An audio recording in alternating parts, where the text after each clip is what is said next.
하늘의 긍정적인 소망의 메시지를 전해드리려 하는 스티그마 미션 방송의 하늘 영성 가이드 김민자 줄리팍입니다. 여러분 오늘 행복하고 감사한 하루 되세요. 고맙습니다.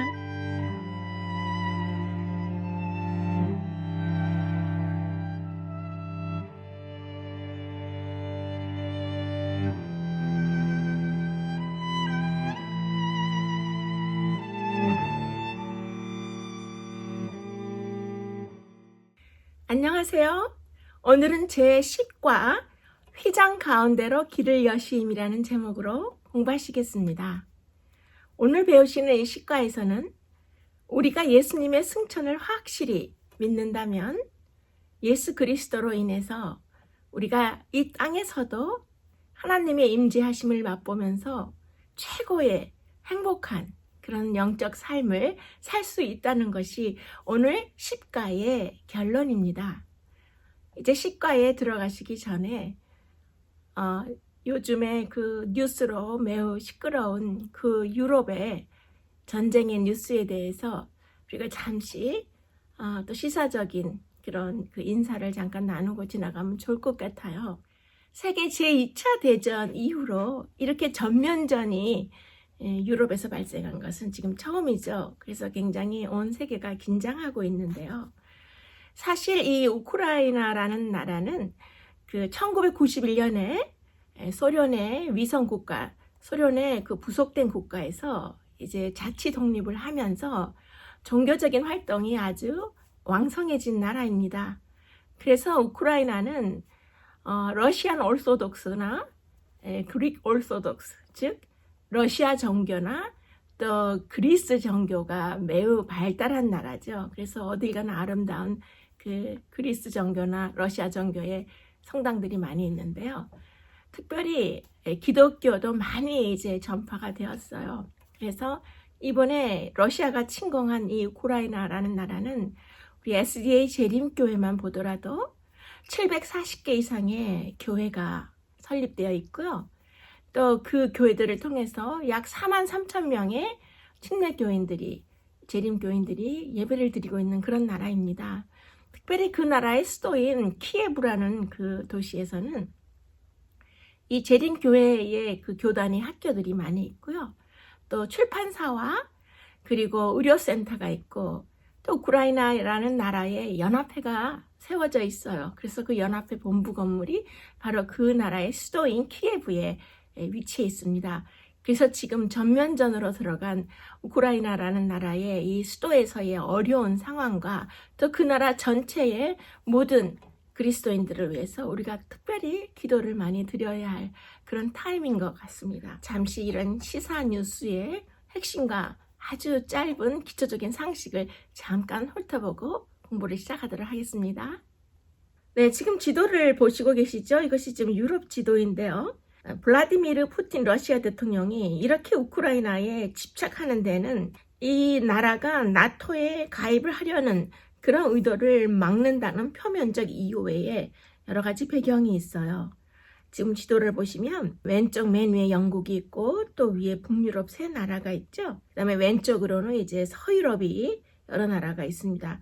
중유럽을 거쳐서 이제 동유럽을 보시면은 우크라이나라는 나라가 진한 노란색으로 보이시죠? 그리고 그 위에 벨라루스라는 인접 국가가 있고 또 폴란드와 루마니아가 옆에 위치해 있는 걸 알 수 있고요. 오른쪽 맨 끝으로 보시면 진한 초록색의 러시아 나라의 지도가 큰 땅덩어리가 보일 거예요. 러시아는 세계에서 가장 국토가 넓은 그런 광대한 나라이죠. 폴란드와 우크라이나라는 나라가 인접해 있지만 참 비슷한 점이 있어요. 국민성이 굉장히 온순하고 어느 나라를 여행해봐도 이 폴란드나 우크라이나 이런 나라들의 그 국민들을 직접 가서 보시면 굉장히 온순한 걸 알 수 있어요. 슬픈 역사가 있는 나라인데 지금 이번에 큰일을 겪고 있는 이 우크라이나도 러시아라는 나라와 접해 있으면서 참 시련을 많이 겪는 그런 나라입니다.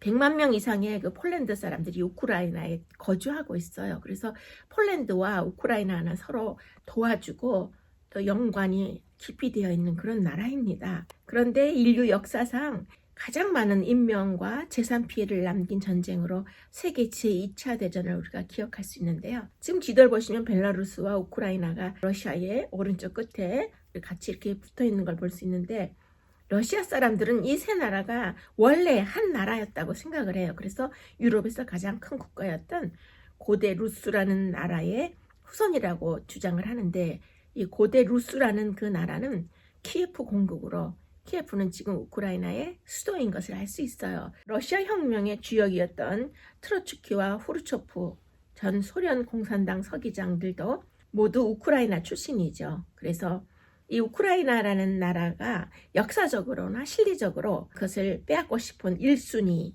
즉 우크라이나 없이는 러시아 제국이 될 수 없다라고 믿고 있는 거예요.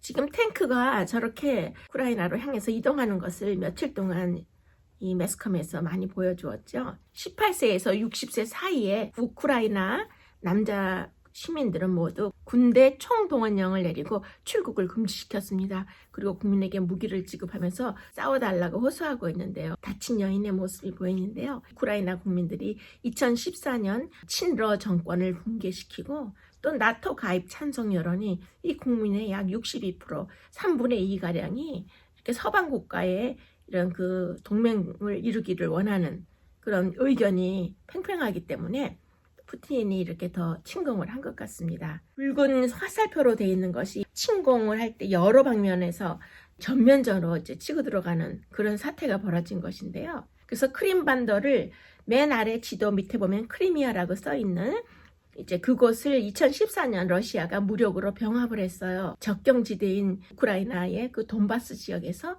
친러 반군 그 군대를 지원하면서 이런 사태까지 이제 오게 되었는데요. 특별히 러시아에서 우크라이나를 이렇게 탐내는 것은 우크라이나가 1991년에 독립하기 전까지 불과 30여 년 전까지 소련에 소속되어 있는 나라였었지만 사실은 동유럽의 산업의 중심지입니다. 그리고 특별히 유럽의 빵 공장으로 불리는 곡창지대의 나라죠. 그래서 세계의 20% 이상의 밀, 유럽의 50% 이상의 밀을 수출하는 나라라서 우크라이나에서 무슨 일이 생기면 전체적으로 세계적으로 밀가루 가격이 올라가고 빵을 주식으로 하는 많은 나라에서 어려움을 겪게 될 것입니다. 지금 보시는 이 지도에서는 이제 러시아가 침공에 들어가는 그 주변 국가들과 함께 이 벨라루스나 폴란드, 로마니아가 긴장하고 있는 그런 상황들을 우리가 이해할 수 있고요. 이곳에 이제 기독교의 전파가 왕성해지면서 많은 크리스찬들이 그곳에서 목숨을 잃더라도 나라를 지키겠다고 저렇게 335 모여서 나라를 위해서 기도하는 크리스찬들이 지금 많은 어려움을 겪고 있습니다. 우리가 평화롭게 교과 공부를 하고 있지만 어려움을 겪는 믿음의 동료들을 위해서 간절히 개인기도 하시는 여러분들이 되시기를 부탁드립니다. 네, 그러면 이제 첫째 소재의 아버지 앞에 계신 예수님이란 그 내용으로 시작하겠습니다. 그러면 우리 함께 히브리서 9장에 있는 말씀을 잠시 보시도록 하겠습니다. 그리스도께서는 참것의 그림자인 손으로 만든 성소에 들어가지 아니하시고 바로 그 하늘에 들어가사 이제 우리를 위하여 하나님 앞에 나타나시고, 예수님께서는 더 좋은 제물로 승천하셔서 우리를 위해 하나님 앞에 나타나심으로 모든 믿는 자에게 허락된 약속을 확증해 주셨습니다. 예수님께서는 유월절을 준비하는 날 제9시에 돌아가셨는데요. 바로 이 시간이 유월절 어린 양들을 바치던 그런 시간하고 같은 시간이죠. 그래서 예수님께서는 3일째 되는 날 부활하신 후에 40일이 되었을 때 예수님의 희생이 간합되었음을 확증하기 위해 하늘로 승천하셨는데요. 예수님께서는 하나님의 보좌 우편에 앉아서 오순절에 새 언약을 계시하시기 위해 40일 후에 정확히 승천하신 것입니다. 히브리서의 예수님의 승천은 온전한 제물로서 하나님께로 올라가셨다라고 표현하고 있는 것을 볼 수 있습니다. 그러면 이제 첫째 소재의 묵상을 보시면 그리스도께서 십자가 위에서 이루신 일뿐만 아니라 지금 하늘에서 하고 계신, 우리를 위해서 하고 계신 일들을 생각할 때에 우리는 어떠한 구원의 확신을 할 수 있습니까? 라고 묻고 있어요. 그러면 히브리서 9장에 있는 말씀을 다시 보시도록 하겠습니다. 그리스도께서 장래 좋은 일의 대제사장으로 오사 손으로 짓지 아니한 곧 이 창조에 속하지 아니한 더 크고 온전한 장막으로 말미암아. 지금 이 말씀을 보시면 옛것의 두 가지 약점이 한정적인 접근과 한정적인 정결이었다는 걸 알 수 있어요. 히브리서 저자는 새 제도가 예수님 안에서 이러한 결점들을 어떻게 제거하는지를 보여줍니다. 히브리서는 그리스도의 피가 하늘 성소, 즉 손으로 짓지 아니한 이 창조에 속하지 아니한 더 크고 온전한 장막에 들어갈 수 있게 하였다고 우리에게 말하고 있어요. 그런데 여기에서 우리는 히브리서 저자가 모세의 성소와 급격한 대조를 그려내는 것을 보게 됩니다. 거기에서는 1년에 한 날, 오직 한 사람만이 하나님의 면전에 나아갔는데요.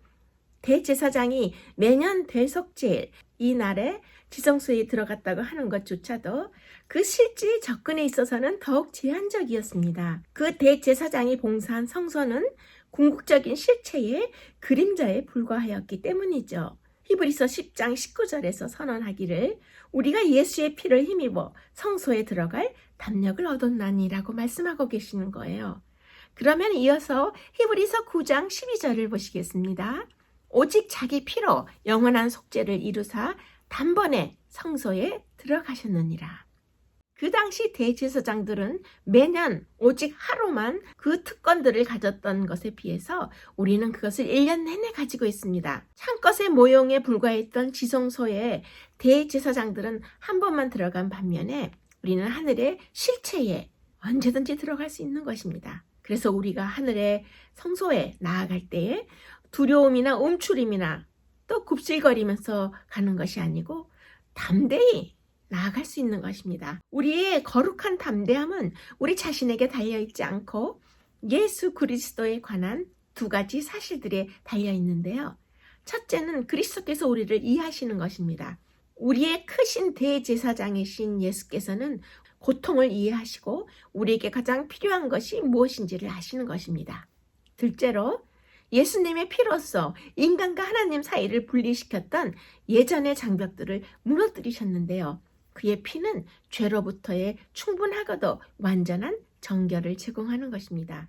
첫째 적용의 질문을 보시면 우리도 언젠가 예수님처럼 하늘로 올라가서 하나님 앞에 서게 될 때가 올 텐데 그렇게 영광스러운 자리에 참여하기 위해 우리가 어떤 준비를 해야 될까요? 라고 묻고 있어요. 그러면 영국의 한 왕을 여러분들에게 소개시키도록 하겠습니다.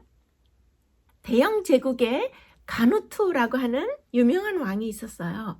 이 왕은 스웨덴과 덴마크까지 다 점령하고 대영 제국을 크게 넓힌 왕입니다.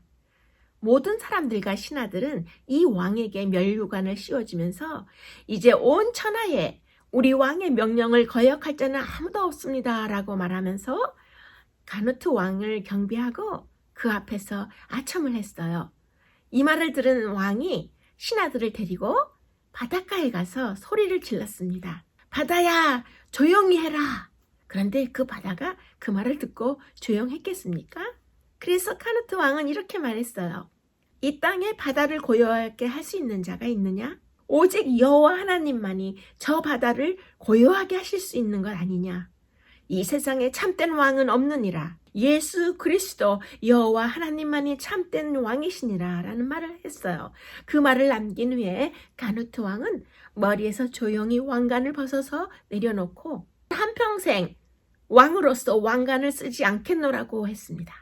그래서 지금까지 가누트 왕이 벗어버린 왕관이 영국에 여행하시다 보면 그 박물관에 이렇게 보관되어 있는 것을 보실 수 있어요.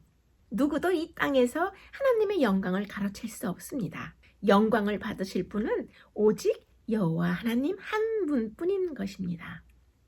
그리스도께만 영광을 돌리는 삶이 되어야 하고 우리에게 부어주시는 성령을 받을 수 있는 그런 매 순간에 준비된 삶을 사는 것이 영광스러운 자리에 가기 위한 준비가 되지 않을까요? 그리스도의 승천하신 후에 하늘문으로 들어가신 그리스도는 천사들의 경배를 받으시며 보좌에 오르셨습니다. 이 예식이 마쳐지자마자 성령은 풍성하게 제자들에게 쏟아져 내린 것을 알 수 있는데요. 영원부터 아버지와 함께 가지셨던 모든 영광으로 영화롭게 되셨던 것입니다. 네, 둘째 소재에 보시면은 하나님께서 이스라엘 백성에게 특별한 초청을 하셨는데 그 계획이 실패했어요. 왜냐하면 하나님께서는 시내산에서 하나님의 거룩함을 나타내심으로써 어떻게 하면 하나님의 백성이 하나님을 경외할 수 있는지 그 방법을 가르쳐 주시려고 했는데 너무나 두려워한 믿음이 없는 이 백성들은 하나님의 가르침을 받는 것에 실패한 이야기가 나오는 것입니다. 그러면 히브리서 12장의 말씀을 함께 보시겠습니다. 하나님을 경외하는 것은 생명과 지혜와 명예를 가져다주고 하나님이 무한히 자비롭고 은혜가 많으신 분임을 보여줄 것이므로 하나님께서는 이스라엘이 당신께 나오기를 원하셨어요. 그러나 그 백성들은 두려워했고 모세에게 그들의 중재자가 되어달라고 요청한 것입니다. 이어서 신명기 9장에 있는 말씀을 보시겠습니다. 여호와께서는 심히 분노하사 너희를 멸하려 하셨으므로 내가 두려워하였었노라.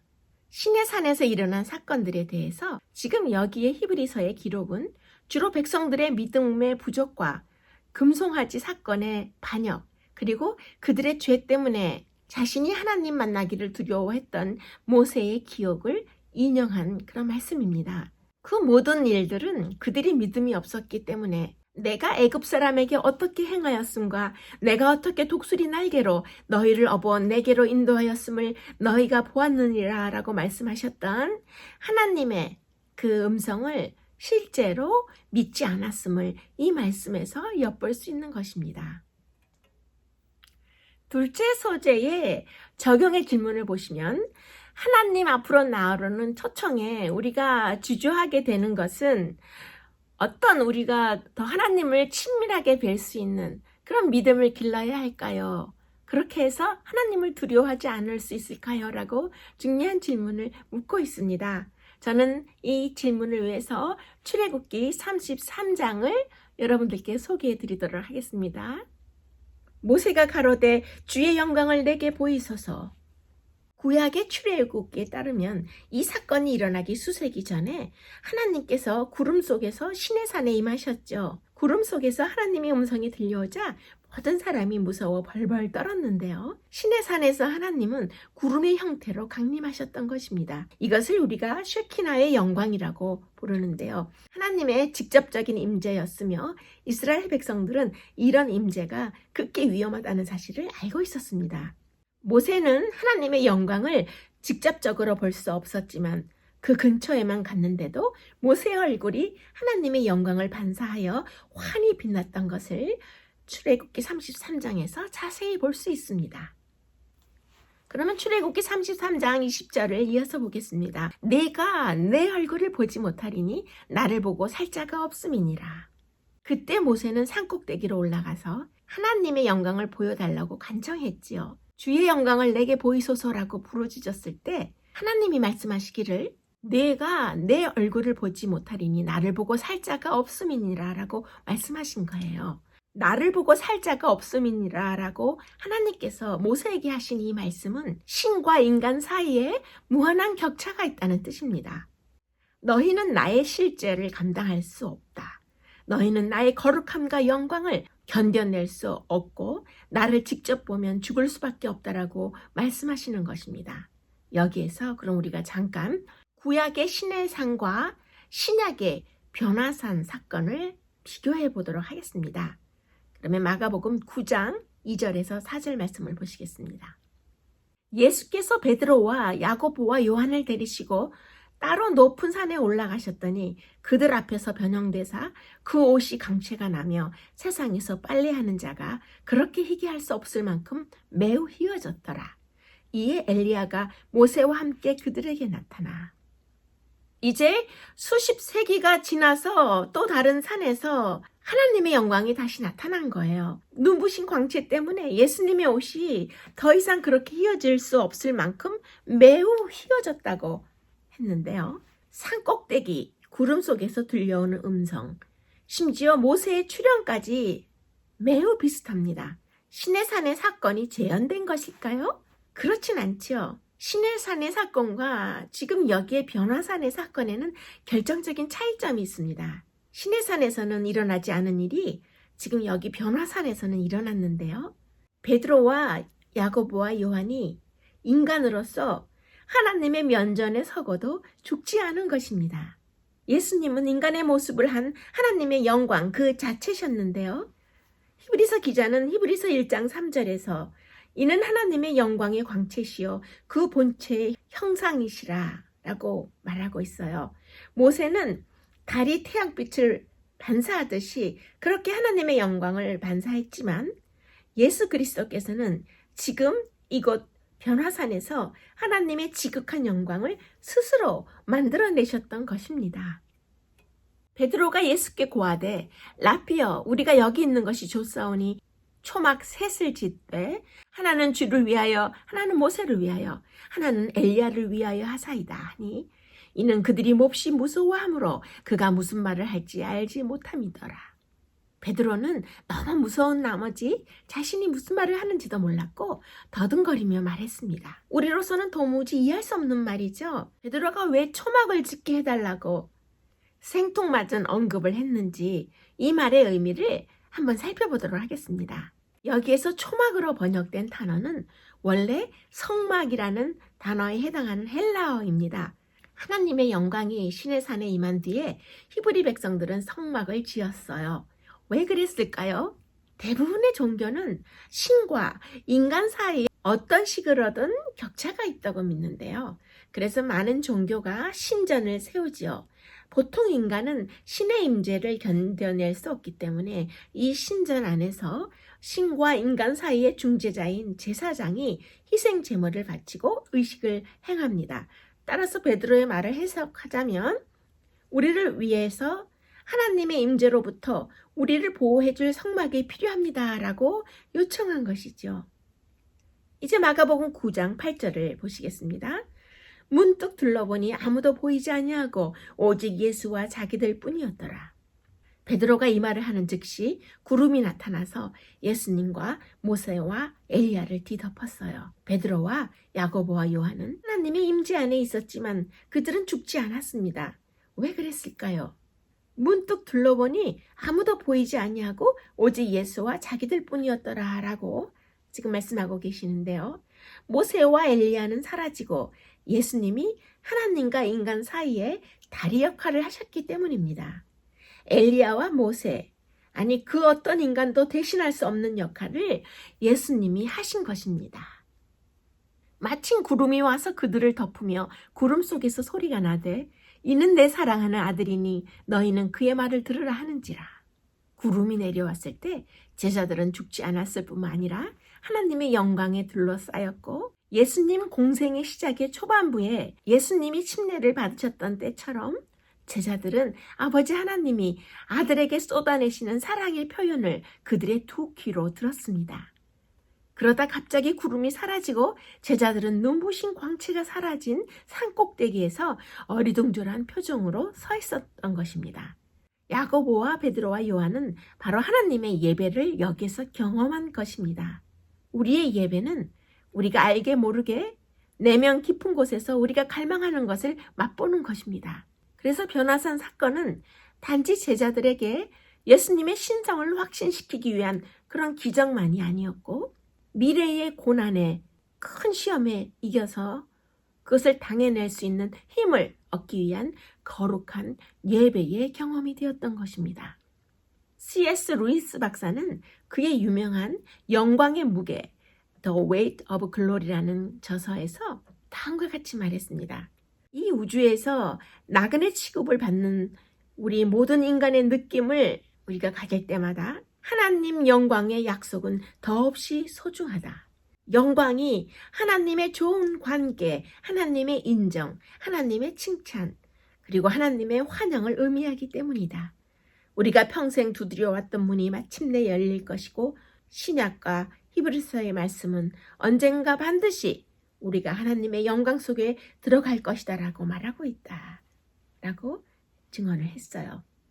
예배는 단순히 믿기만 하는 것이 아닙니다. 베드로와 야고보와 요한은 변화산에 올라가기 전에도 이미 하나님을 믿었습니다. 심지어 베드로는 예수님을 그리스도로 고백하기도 했지요. 하지만 이제야 비로소 제자들은 머리로 믿는 것을 온몸으로 느끼며 믿기 시작한 것입니다. 하나님의 임재가 그들을 뒤덮은 것은 그들 내면의 갈망의 대상, 곧 하나님의 얼굴과 포옹을 미리 맛본 것입니다. 그러면 이제 마가복음 9장 9절에서 10절을 잠시 보시겠습니다.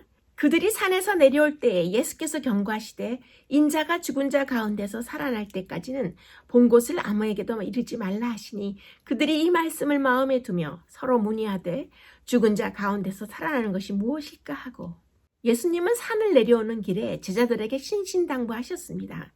나의 부활이 일어날 때까지는 오늘 있었던 일을 발설하지 말라. 그렇게 말씀하신 거예요. 왜 그러셨을까요?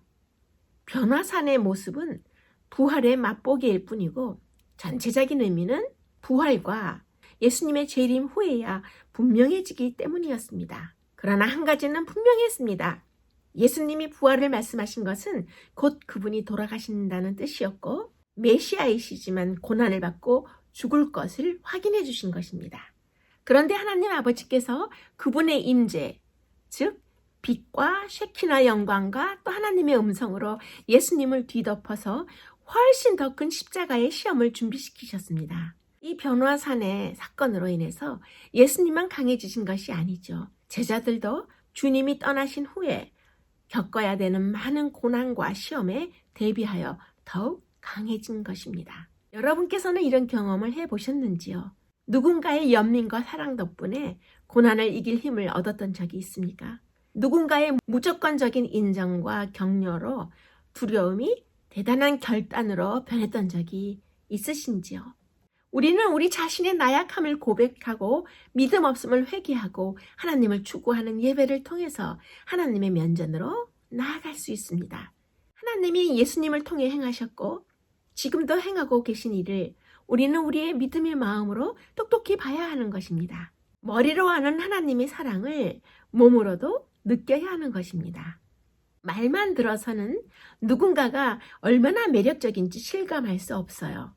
말을 듣고 믿을 수는 있지만 실물을 가까이서 봐야 실제로 탄성이 터져 나옵니다. 왜 그럴까요? 머리로 하는 것을 실제로 경험했기 때문이죠. 이 식당의 맛은 전국에서 최고야. 이런 말을 믿는다 해도 실제로 그곳에 가서 먹어봐야 탄성이 터져 나오죠. 마찬가지로 영광스러운 창조주 하나님이 나를 사랑하고 지켜주신다는 사실을 아는 것과 그것을 실제로 느끼고 경험하는 것은 차원이 다른 것입니다. 무엇이든지 실제로 맛보아야 거기서 영양분을 얻고 강해질 수 있습니다. 회개하고 자복하는 심정으로 하나님을 추구하면 바로 그것이 예배인 것입니다. 하나님의 포옹을 느낄 때마다 우리의 영혼은 그분의 반사된 영광으로 조금씩 더 밝아지고 조금씩 더 강한 모습으로 인생을 대처해 나갈 수 있을 것입니다. 둘째 소재의 묵상의 질문을 보시면 하나님께 우리가 가까이 나아갈 때에 두려워하지 않아도 되는 그 이유가 되시는 예수 그리스도를 묵상해 보라고 묻고 있습니다. 저는 이 묵상에 대해서 마가복음에 있는 말씀으로 다시 한번 여러분과 함께 생각해 보기로 하겠습니다. 인자가 온 것은 섬김을 받으려 함이 아니라 도리어 섬기려 하고, 예수 그리스도는 섬김을 받기 위해서가 아니라 자기 목숨을 내주러 오신 것입니다. 예수님이 자신의 죽음을 부수적인 사건이 아니라 자신의 사명에서 가장 중요하고 핵심적인 사건으로 보셨다는 뜻이죠.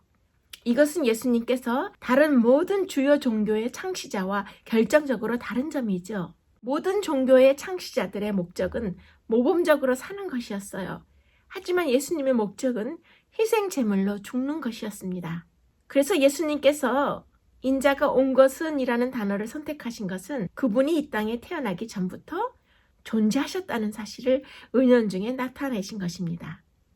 섬김을 받으려 함이 아니라 라는 말씀에는 예수님이 원래 누구보다도 섬김을 받을 권리가 있으시지만 그 권리를 주장하지 않으셨다는 전제가 선명하게 깔려있는 것입니다. 그럼 45절 하단을 보시겠습니다. 자기 목숨을 많은 사람의 대속물로 주려 함이니라. 자기 목숨을 많은 사람의 대속물로 주려 함이니라 라는 이 말씀은 예수님께서 돌아가셔야 하는, 죽으셔야 하는 이유를 요약한 문장입니다. 많은 사람의 대속물에서 무엇무엇에라는 말에 해당하는 헬라어 안티라는 단어는 무엇무엇을 대신하는 그런 뜻을 갖고 있어요. 대속물이 무엇인가요? 대속물에 해당하는 헬라어 루트로는 노예나 죄수의 자유를 사는 것을 뜻합니다. 노예나 죄수에게 자유를 사주려면 막대한 비용을 누군가가 치르거나 그의 빚을 대신 갚아줘야 했던 것입니다. 그러면 셋째 소재를 보시면 휘장의 필요성이란 내용이 나와요. 이 휘장에 대한 것은 사실 오늘 시과의 본론의 내용이죠. 그러면 자료 화면을 다 함께 보시도록 하겠습니다. 휘장은 이중의 기능이 있습니다. 성소에서의 이 휘장은 들어가는 입구인 동시에 또 정해진 사람만 들어갈 수 있는 어떤 경계 구역의 표시였죠. 그런데 성소에서 쓰인 그 휘장은 세 가지가 있습니다. 뜰의 가림막, 즉 성소의 제일 가장자리에 펜스같이 쳐 있는 그 가림막이었고, 두 번째 휘장은 성소로 들어가는 입구에 문과 같이 사용된 가림막이 있죠. 그 다음에 성소와 지성소 사이의 휘장은 그렇게 세 가지로 우리가 생각해 볼 수 있는데요. 성막의 재료와 구조를 볼 때에 그 성막 지붕은 장막으로 되었고 겉은 짐승의 가죽으로 만들면서 안에 천장이 그 천사들의 그룹 형상을 아름답게 수놓아 짠 배로 만들었다고 되어 있습니다. 성소로 들어가는 입구도 이렇게 화려한 휘장으로 가려져 있었습니다. 그러면 이제 레위기 16장에 있는 말씀을 보시겠습니다. 아론의 두 아들이 여호와 앞에 나아가다 죽은 후에 성소에 장한 법궤 위 속죄소 앞에 무시로 들어오지 말아서 사망을 면하라. 내가 속죄소 위에 나타남이니라.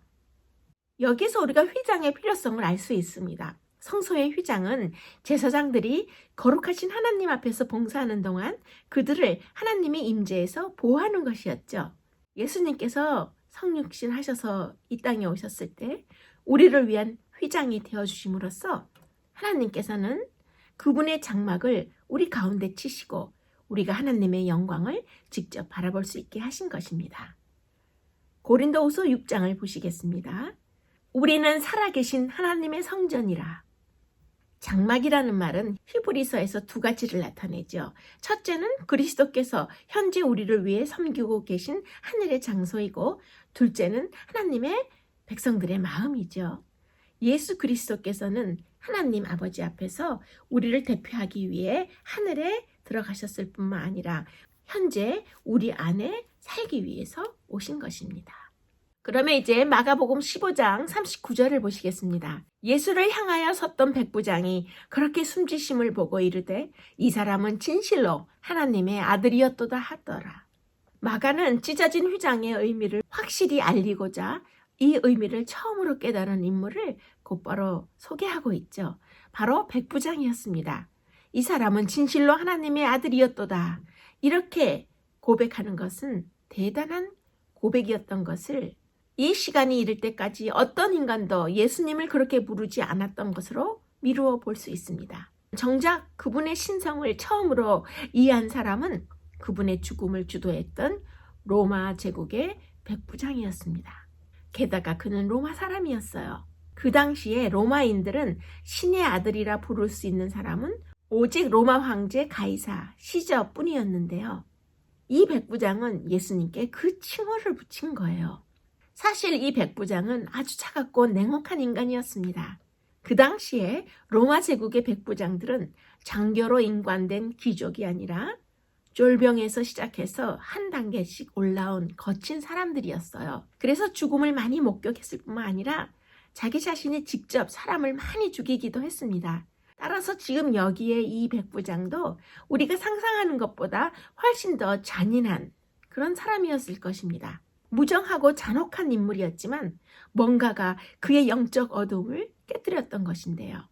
그래서 그는 예수 그리스도의 신성을 처음으로 고백한 사람이 되었던 것입니다. 이 백부장과 십자가 주변의 나머지 사람들 사이에는 결정적인 차이점이 있는 것을 알 수 있는데요. 예수님이 이런 날이 올 것이라고 수없이 말씀하셨는데도 완전히 혼란에 빠져있던 제자들, 그리고 하나님의 가장 심오한 지혜를 직접 보고도 거부했던 종교 지도자들. 그런데 이 백부장은 그들과 달리 어둠 속에서 일찍 깨어나서 그분을 알아본 것입니다. 예수님이 누구신지를 처음으로 이해한 사람이 왜 이 백부장이었을까요? 이 백부장이 예수님의 절규를 듣고 예수님이 돌아가시는 모습을 보았기 때문에 어둠에서 빛으로 나왔다는 결론을 우리가 내려볼 수 있는데요. 이 백부장은 수많은 이의 죽음을 보았고 그중 많은 사람을 자기 손으로 직접 죽였습니다. 하지만 예수님의 죽음은 이전까지 보았던 죽음과 너무 달랐어요. 고통 중에도 드러나는 예수님의 인자하심과 다정하심, 바로 그것이 백부장의 무정한 마음을 꿰뚫었을 것입니다. 예수님의 아름다우신 희생의 죽음이 이 백부장의 영혼의 어둠을 환하게 비추었던 게 분명히 보이는 것입니다. 이제 셋째 소재의 묵상의 질문을 보시면 우주 만물을 만드신 창조주 하나님께서 노예와 같은 그런 비천한 이스라엘 백성들과 함께 거하셨다라는 그 내용을 묵상해 보라고 말하고 있어요. 여기에서 저는 그 성소의 휘장과 관련해서 잠시 설명을 드리도록 하겠습니다. 성전의 휘장은 얇고 작은 천조각이 아니라 매우 두텁고 무거웠고 사실상 벽이나 다름없었습니다. 성소의 휘장은 하나님의 쉐키나 영광이 거하는 그런 지성소와 성전의 다른 부분들을 완전히 분리하는 벽이었고 이 휘장은 사람들을 하나님의 임재로부터 분리하는 벽이었습니다. 가장 거룩한 민족인 유대인 중에서도 가장 거룩한 사람인 대제사장만이 연중 가장 거룩한 날인 염키포, 즉 속죄일에만 지성소에 들어갈 수 있었는데요. 그것도 죄를 대속할 피의 희생 제물을 들고 들어가야 했습니다. 예수께서 큰 소리를 지르시고 숨지시니라. 이에 성소 휘장이 위로부터 아래까지 찢어져 둘이 되니라. 예수 그리스도께서 돌아가신 순간 이 거대한 휘장이 쫙 찢어졌어요. 위에서 아래로 찢어졌기 때문에 누가 찢으셨는지를 분명히 드러냈던 것인데요. 하나님은 이 현상을 통해서 모든 희생을 종식시키는 궁극의 희생을 보여주신 것입니다. 이제 내게로 오는 문이 활짝 열렸다라고 말씀하시는 것이죠. 예수님이 죽으신 덕분에 이제 그분을 믿는 사람은 누구나 하나님을 보고 직접 하나님과 사귈 수 있게 된 것입니다. 장벽은 영원히 사라지고 멸망으로 향하던 우리의 궤도가 하나님 쪽으로 영원히 바뀐 것입니다. 이 모든 것이 예수님이 우리의 죄값을 대신 치르셨기 때문에 가능해진 것인데요. 이제 그분을 믿는 사람은 누구나 하나님의 품에 안길 수 있게 된 것입니다. 그러면 아모스 8장 9절에 있는 말씀을 함께 보시겠습니다. 그날에 내가 해를 대낮에 지게 하여 백주의 땅을 캄캄하게 하며 너희 절기를 애통으로 너희 모든 노래를 애곡으로 변하게 하며. 이것이 바로 우리의 운명이었죠. 이 운명을 바꿀 방법은 오직 예수님의 죽음뿐이었습니다. 그래서 예수님이 십자가로 가셔야만 했는데요. 예수님은 우리의 목적지였던 절대 어둠 속으로 떨어지신 것입니다. 셋째 소재의 적용의 질문을 보시면 하나님께서는 우리와 늘 함께 하시기를 원하는데요. 그런 하나님을 우리 마음에 항상 모시기 위해서는 우리가 어떤 삶을 살아야 할까요? 라고 묻고 있어요. 또 이 질문을 위해서 창세기 3장으로 함께 가보시도록 하겠습니다. 사람을 쫓아내시고 에덴 동산 동편의 그룹들과 두루 도는 화염검을 두어 생명나무의 길을 지키게 하시니라. 성전의 이야기는 에덴 동산까지 거슬러 올라갑니다. 이 최초의 동산은 하나님이 임하신 성소였죠. 하나님이 계시면 절대적인 번영과 만족과 기쁨 그리고 행복의 상태인 샬롬이 임하지만 최초의 우리 인류 시조는 하나님 외의 것으로 자신들의 삶의 의미를 찾으려고 한 탓에 그만 낙원을 잃어버리고 말았습니다. 아담과 하와가 성소에서 쫓겨나면서 뒤를 돌아보자 지금 여기 창세기 3장 24절의 말씀처럼 불칼이 보였던 것이죠. 그 후로 누구도 이 에덴 동산의 불칼을 지나서 하나님의 곁으로 갈 수 없었습니다. 하나님께 등을 돌린 결과는 참혹했는데요. 이어서 마가복음 15장 말씀을 보시겠습니다. 이에 성소 휘장이 위로부터 아래까지 찢어져 둘이 되니라. 예수님은 여러분과 저를 위해서 불칼을 당하신 것입니다. 이것이 예수님이 돌아가신 순간 지성소의 휘장이 위에서 아래로 찢어진 이유이지요. 휘장이 망가진 게 아니라 쓸모 없어진 것입니다. 이제 누구나 하나님 앞으로 직접 나아갈 수 있고 불칼이 희생자를 찾는 것이 없어진 것입니다. 휘장이 찢어졌으므로 에덴 동산으로 돌아가는 길이 우리 인간에게 영원히 다시 열린 것입니다. 성막과 성전 그리고 희생제물 시스템은 조금 전에 창세기 3장에서 보신 그 불칼을 통과해서 하나님의 임재 속으로 들어가기 위한 유일한 해법이었지만 어디까지나 제한적이었고 이스라엘 백성에게만 적용되었지요. 그래서 예수님께서는 이사야서를 인용하시면서 이방인들도 하나님의 품에 안길 수 있다는 뉘앙스를 풍기자 이스라엘 사람들이 크게 놀란 것입니다. 정의를 회복하기 위해서는 뭔가 비싼 대가가 치러져야 했죠. 창세기 3장에 나오는 그 불칼은 영원한 정의의 칼이었고 이 칼은 끝까지 대가를 요구하는 그런 칼이었습니다. 예수님께서 불칼 아래를 지나셨을 때 그 칼은 예수님의 몸을 파괴했을 뿐 아니라 그 불칼 자체도 파괴된 것입니다. 하나님의 어린 양 예수 그리스도의 죽음이 우주 역사상 가장 위대하고 고귀한 승리를 거둔 것입니다. 넷째 소재를 보시면 휘장 가운데로 열어놓으신 새로운 살길에 대해서 말씀하고 계신데요. 여섯째 소재에 더 깊은 연구를 위해 그 내용과 함께 묶어서 진행해 보도록 하겠습니다. 그러면 히브리서 10장에 있는 말씀을 보시겠습니다.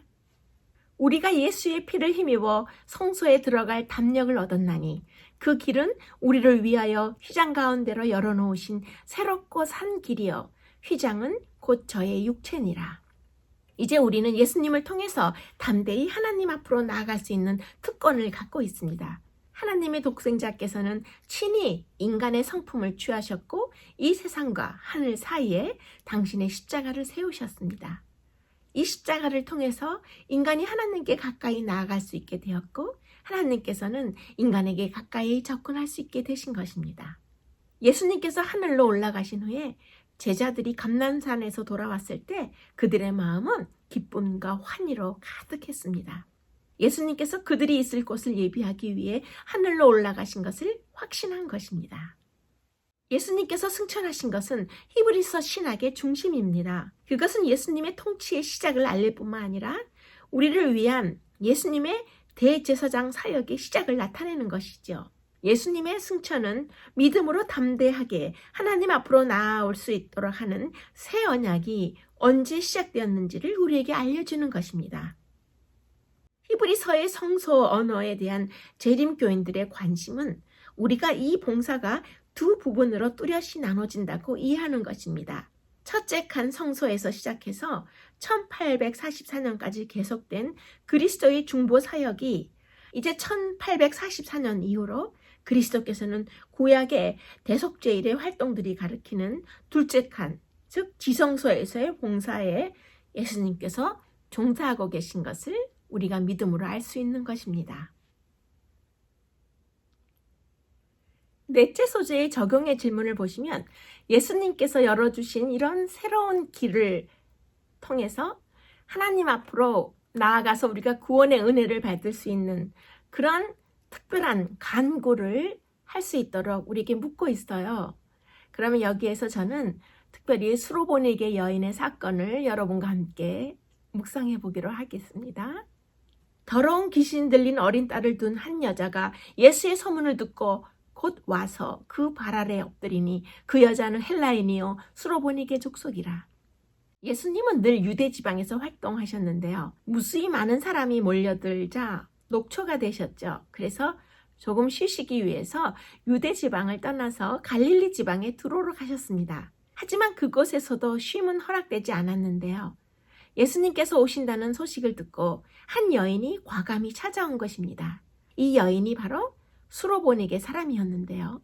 이 여인은 자신이 유대 랍비에게 다가갈 종교적, 도덕적, 문화적 자격이 없다는 사실을 잘 알았습니다.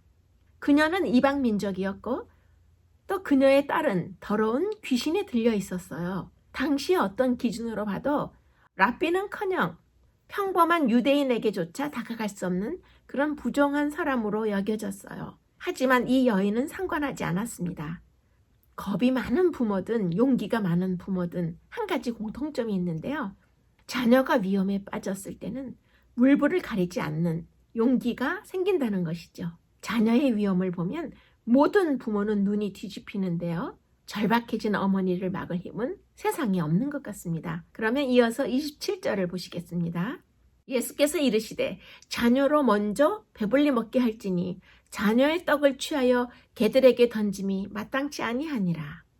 우리가 이것을 그냥 들으면 얼핏 모욕처럼 들리죠.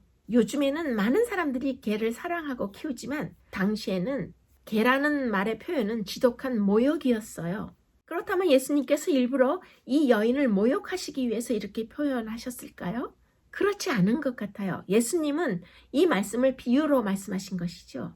그 증거 중에 하나가 예수님이 여기에서 개에 대해서 매우 특별한 단어를 사용하셨다는 점입니다. 예수님은 개라는 이 동물의 애칭, 실제적으로는 강아지라는 그런 말에 해당하는 단어를 사용하셨는데요. 예수님이 수로보니게 여인에게 강아지, 퍼피라는 이런 그 말에 해당하는 표현을 쓰셨기 때문에 우리가 이렇게 해석해 볼 수 있겠죠. 너도 가족의 식사 예절을 잘할 것이다. 먼저 자녀가 먹고 나서 그 주인의 강아지가 먹지 않느냐? 라고 물으신 거예요. 그런데 이 사건에 대한 마태의 기록을 보면 예수님은 그 말씀의 의미까지 설명해 주신 것입니다. 그것이 마태복음 15장에 나와 있는데요. 나는 이스라엘 집에 잃어버린 양 외에는 다른 데로 보내심을 받지 아니하였노라 라고 말씀하시는 거죠. 예수님은 특별한 이유로 이스라엘 목회에만 집중하셨어요.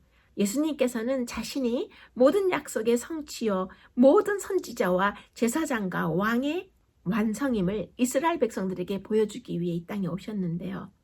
하지만 부활하신 뒤에는 곧바로 제자들에게 세계 천하 만국으로 가라고 명령하셨습니다. 그러므로 예수님의 말씀은 보기와는 달리 모욕이 아니었어요. 예수님께서 의미하신 것은 마땅한 순서가 있으니 이해해라. 나는 먼저 이스라엘로 갔다가 이방 국가들로 갈 것이다 라고 말씀하시는 거죠. 하지만 수로보니게 여인은 끈기 있고 재치 있는 대답으로 예수님을 다시 놀라게 했습니다. 마가복음 7장 28절의 말씀을 보겠습니다. 주여 올소이다마는 상 아래 개들도 아이들이 먹던 부스러기를 먹나이다. 예수께서 가라사대 돌아가라. 귀신이 내 딸에게서 나갔느니라. 여자의 말을 달리 표현하자면 이렇죠.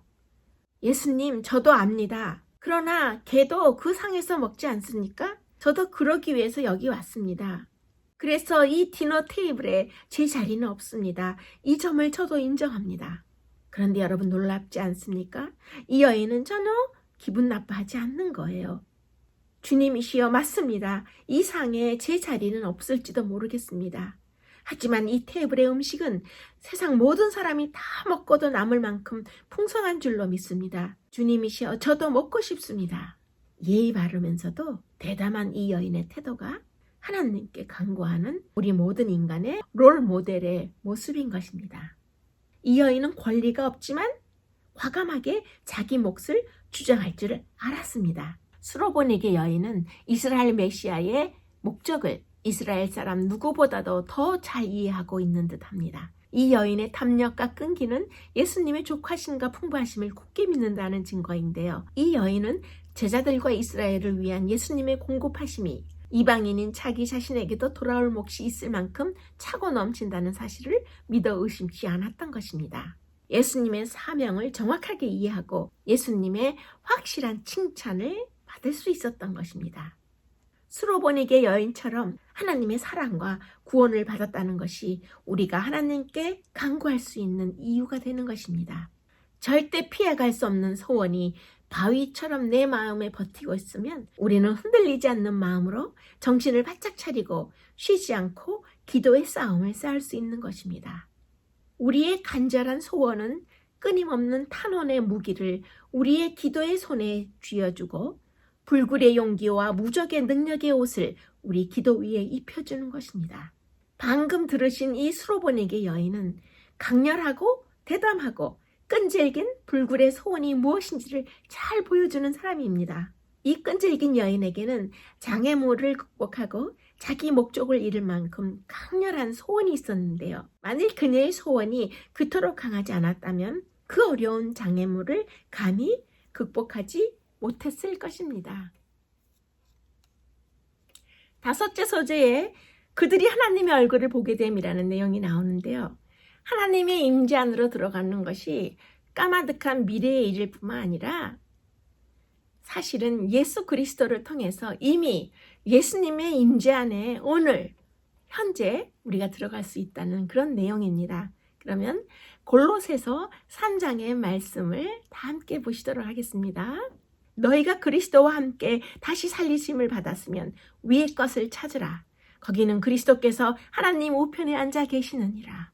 우리의 대표자 되시는 예수님을 통해서 시온산에 계시는 하나님의 임재 안에 우리가 이미 도착해 있다는 것을 이 말씀을 통해서 알 수 있습니다. 그러면 이제 히브리서 4장 14절의 말씀을 보시겠습니다. 우리에게 큰 대제사장이 계시니 승천하신 자 곧 하나님의 아들 예수시라. 우리가 믿는 도리를 굳게 잡을지어다. 은혜의 보좌 앞에 담대히 나아갈 것이니라. 지금 여기에 히브리서 4장의 말씀을 보시면 예수님의 승천은 믿음의 문제가 아니라 사실 그 자체라는 것이죠. 예수님께서 승천하셨다는 역사적 사실이야말로 히브리서가 우리에게 우리의 믿는 도리를 굳게 잡으라고 권면하는 강력한 이유가 되는 것입니다. 그러면 이제 다섯째 소재의 묵상의 질문을 보시면 하나님께 끝까지 충성한 하나님의 백성들이 경험하게 되는 영광스러운 미래는 어떤 것일까요? 라고 묻고 있어요. 히브리서가 쓰여진 배경의 핍박시대에 희생의 제물이 되는 순진한 소녀들도 있었죠. 그래서 어느 누구인들 동정심으로 움직여지지 않는 마음은 없을 텐데 그러나 인간의 기본 동정은 로마 제국에서는 전혀 쓸모가 없었습니다. 공포에 떨고 있는 소녀들은 이와 같은 처절한 죽음 앞에 놓여지게 되자 인간의 솔직한 나약한 모습을 감추지 못했던 것도 사실인데요. 우리를 사랑하사 그의 피로 우리를 해방하시고 우리를 나라와 제사장으로 삼으신 그에게 영광과 능력이 세세토록 있기를 원하노라. 아멘. 계시록 1장 말씀을 그들은 암기하고 암송하면서 즉시 신앙의 힘을 되찾게 된 것이 이제 역사에 나오게 되죠. 그들의 모든 공포를 극복할 수 있었던 것입니다. 그래서 맹수가 그들의 존재를 알아차리고 그들을 잡아먹으려고 접근하기 시작할 때에 이 소녀들은 서로 손을 맞잡고 하늘을 우러러 장엄한 그리스도인의 찬양을 노래하기 시작했습니다. 또박또박 그리고 훌륭하고도 아름답게 하늘 끝까지 메아리쳐 흘러갔습니다. 한 사람 또 한 사람 그들의 터져나오는 피와 고통과 그리고 죽음으로 그들의 찬송의 목소리가 끊겨져 갔습니다. 한마디 또 한마디 고통의 외침이 찬송가에 흡수되어 갔어요. 그래서 이 젊은 영혼들은 괴로움 속에서도 이렇게 용감하게 죽음에 이르기까지 충실하게 그들의 노래를 찬양을 지니고 저 높은 천국에서의 찬양대에 참여하기 위해 이 땅에서 사라져간 것입니다. 우리의 고난을 하나님이 작정하시고 섭리하신다는 사실을 확신할 수만 있다면 하나님의 이름으로 고난을 당할 때 언제든 흔들리거나 당황하지 않고 침착하고 의연하게 평안한 마음으로 사도행전 21장의 말씀처럼 주의 뜻대로 이루어지이다 라고 고백하는 그런 순교자들의 믿음을 우리도 이러한 믿음을 소유할 수 있음을 다섯째 소재의 이 질문에서 우리가 함께 묵상해 볼 수 있습니다. 다섯째 소재의 적용의 질문을 보시면 아픔과 괴로움이 가득한 이 세상의 현실 속에 살면서 하나님께서 주신 영생의 약속을 실제로 어떻게 우리가 경험하면서 살 수 있을까요? 라고 묻고 있습니다. 그럼 우리 다 함께 또 생각해 보도록 하겠습니다. 기독교는 하나님 자신이 고통 가운데에서 울부짖으셨다고 말하는 유일한 종교입니다. 우리를 향한 하나님의 사랑을 이보다 더 확실히 증명할 수 있을까요? 고난은 인간을 완전한 어두움으로 내몰곤 합니다. 그래서 우리는 자신이 고난받는 이유를 알지 못하죠. 우리 자신의 고난을 부당하게만 볼 수도 있습니다. 하나님이 우리를 사랑하지 않아서 고난을 허락하시는 것이 아닙니다. 예수님께서 버림을 받고 우리의 죄값을 치르신 것은 아버지 하나님이 우리를 절대 버리지 않게 하시기 위함이었습니다. 십자가는 예수님이 우리를 사랑하시며 고난의 의미를 이해하신다는 증거입니다. 십자가는 아무런 까닭 없이 보이는 상황에서도 하나님께서 여전히 우리에게 역사하고 계신다는 증거가 되는 것입니다. 유명한 실존주의자였던 알베르 까미조차도 십자가를 보면 고난을 대하는 태도가 달라진다는 점을 인정했어요. 그래서 그는 이렇게 고백했습니다. 골고다의 밤이 인간에게 그토록 중요한 것은 그 어둠 속에서 인간이 된 하나님이 기존의 모든 특권을 포기하고 깊은 절망을 포함한 인간의 죽음의 고뇌를 끝까지 홀로 견뎌냈기 때문이다. 하나님께서는 여러분이 누군지는 상관하지 않으십니다. 백부장이든 거리의 여인이든 죄를 지은 암살자이든 거룩한 일을 하는 성직자이든 누구든 상관없으십니다. 성소의 휘장이 위에서 아래로 찢어졌는데요. 장벽이 사라진 것입니다. 누구든 은혜를 직접 받을 수 있는 것입니다. 그래서 백부장은 예수님의 부르짖음을 들었습니다. 백부장이 보았던 예수님의 아름다움과 다정함을 우리가 볼 수 있는 것입니다. 우리는 그리스도의 어둠을 통해서 이제 빛으로 나아갈 수 있게 된 것입니다. 이제 시과를 마무리하는 시간이 되었습니다. 지금 우리의 고난이 왜 이리 힘든 것일까요? 그것은 이 망가진 세상이 전부라고 믿는 우리 자신의 무의식적인 생각 때문입니다. 예수님은 더 이상의 성전과 성막과 휘장이 필요 없게 만드신 궁극적인 휘장이시고 궁극적인 희생 제물이 되셨음을 오늘 배웠습니다.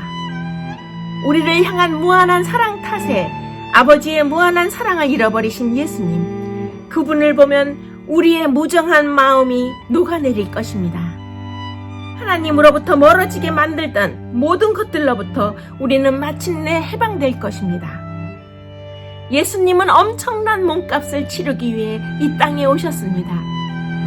예수님이 해결하려는 노예 상태는 우주적인 악이었기 때문에 우주적인 몸값이 필요했습니다. 너희가 치를 수 없는 몸값을 내가 치르겠다. 너에게 내가 자유를 사주겠다. 그렇게 말씀하시면서 예수님은 십자가로 걸어가신 것입니다. 온 세상이 지성소가 되는 날이 올 것입니다. 온 세상이 하나님의 영광과 임재로 가득 찰 날이 다시 올 것입니다. 민족이나 인종, 배경이나 사회 계급과 상관없이 누구나 하나님의 성소에 휘장 없이 하나님의 품에 안길 날이 곧 올 것입니다. 하나님을 직접 대면할 그날 그때에 우리 사이를 가로막아 놓았던 희미한 휘장 없이 우리는 하나님 앞에 서서 그분의 얼굴의 영광을 직접 바라보게 될 것입니다.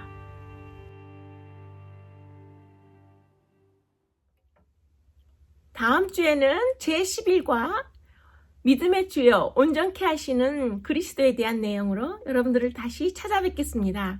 오늘 제10과에서 휘장 되시는 그리스도에 대해서 끝까지 함께 공부해 주셔서 진심으로 감사드립니다.